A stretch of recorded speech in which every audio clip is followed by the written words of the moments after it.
Buongiorno, siamo ad Adria, siamo in un centro commerciale perché è una di quelle interviste improvvisate. Sono con il sindaco di Cottotole, Roberto Pizzoli, e Vanni Destro, che è uno dei promotori di un comitato No Trivelle. Perché ne parliamo? Innanzitutto ringraziamo il sindaco che l'abbiamo proprio capito al volo e sempre per la sua disponibilità.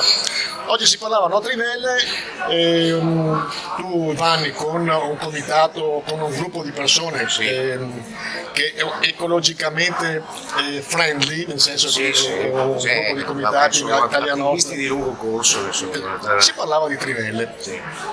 Ciclicamente ogni tanto ci troviamo, si parla di trivelle, sembra che le cose vengono messe via, non se ne parla più, poi ogni tanto riaffiora il problema, qualcuno lo vuole riprendere. Ho piacere di essere con il sindaco di Portotolle, perché tra l'altro Portotolle è uno di quei paesi che ha pagato di più l'estrazione. Ricordiamo che anni 40, 50, 60 hanno devastato il territorio del delta, in alcuni casi, proprio tu lo citavi stamattina, 4 metri sotto il livello, si è abbassato 4 metri, eravamo nell'idrovore di Ca' Giustiniani a Portoviro, dove effettivamente è visibile un cedimento di circa 2 metri. 2 metri e mezzo, anche lì è stato dovuto ricostruire, hanno dovuto ricostruire una nuova idrovore nel 1960 al posto di quella costruita nel 1920, perché non pescava più dal fondo dei canali che si erano abbassati, e hanno dovuto ricostruirla e poi riadeguarla 20 anni dopo, perché comunque il terreno continuava a scendere. Ecco, la domanda è questa: tu eri collegato con Roma. Roma perché non conosce il nostro territorio? Perché non capisce che non lo vogliamo più, e perché non abbiamo voce in capitolo? Lo chiedo prima a lui, poi lo chiedo, però voglio arrabbiato il sindaco di Portotolle.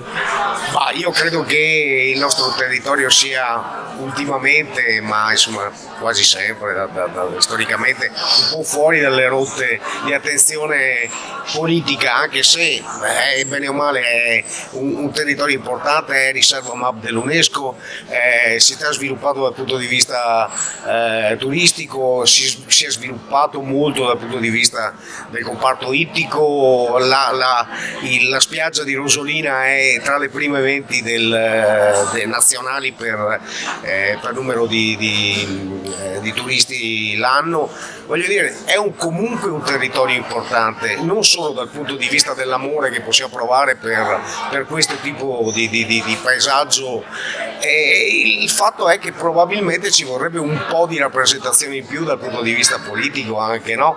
Cioè, ai tempi, non voglio tornare ai tempi di Bisaglia, però Bisaglia bene o male qualcosa ha fatto per il territorio, non era sicuramente nelle mie simpatie, la centrale non l'ho amata, però le arginature, i lavori di riassesto idrogeologico sono stati fatti. Adesso sembra che siamo un po' passati in secondo piano con il ragionamento che si fa della necessità di un'indipendenza energetica. Si vanno a riesumare cadaveri eccellenti come quello delle estrazioni del gas nel delta del Po, che penso che anche Pizzoli lo sappia, e anche meglio di me, hanno portato danni e ancora continuano a portarne. Tu sei sempre stato in prima fila per sottolineare l'importanza del territorio, del delta, di questa valenza turistico-economica che abbiamo. A Venezia siamo ascoltati da questo punto di vista, e virgola, visto che tu vai spesso a Roma come siamo messi?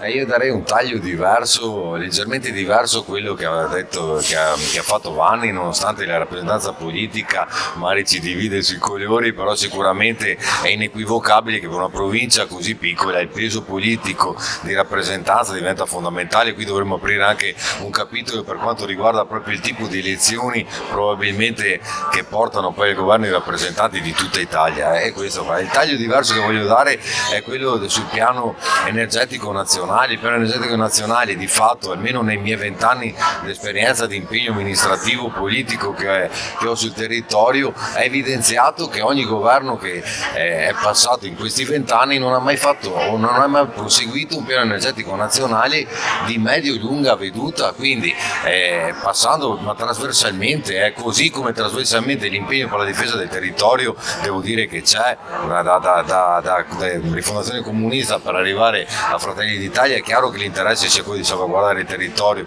però per quanto riguarda proprio il piano energetico nazionale, tutti i vari governi che sono passati, rosso, giallo-verde, giallo-rosso o quello di Fratelli d'Italia da adesso, ogni volta c'è un cambiamento di rotta. Oggi siamo arrivati quasi ormai a stringere un attimo il cordone, perché c'è bisogno da 2030 del fabbisogno energetico che deve essere prodotto dall'Italia, da una serie di situazioni che ogni cosa sembra buona, e quindi anche portare quel 10 mesi di fabbisogno del gas italiano attraverso le estrazioni nel Adriatico sembra diventare quasi non necessario, ma è quasi per forza bisogna arrivare a quello, cosa che non è assolutamente così.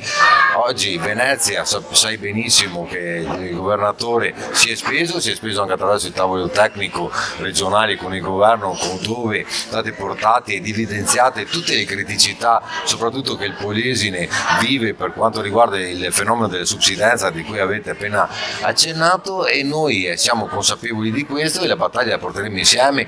Proprio questa mattina, parlando con il vice premier Tajani e con Tosi, che erano ospiti di Confindustria, è uscito proprio che Tosi ha detto che Pichetto Fratin farà fare una nuova verifica tecnica scientifica con le università, chiedendo anche poi la VAS e la Vinca per vedere anche evidente cosa e come ci si può muovere. Quindi al momento sembra che la questione sia comunque monitorata e non ci sia proprio un'avanzata, una fuga in avanti precipitosa, il che non dico che conforta, perché comunque noi siamo per il no punto e basta su una vicenda del genere, però se non altro conforta il fatto che siamo consapevoli che sicuramente la scienza è dalla nostra parte, perché insomma il fenomeno credo che sia evidente, si vede ad occhio nudo.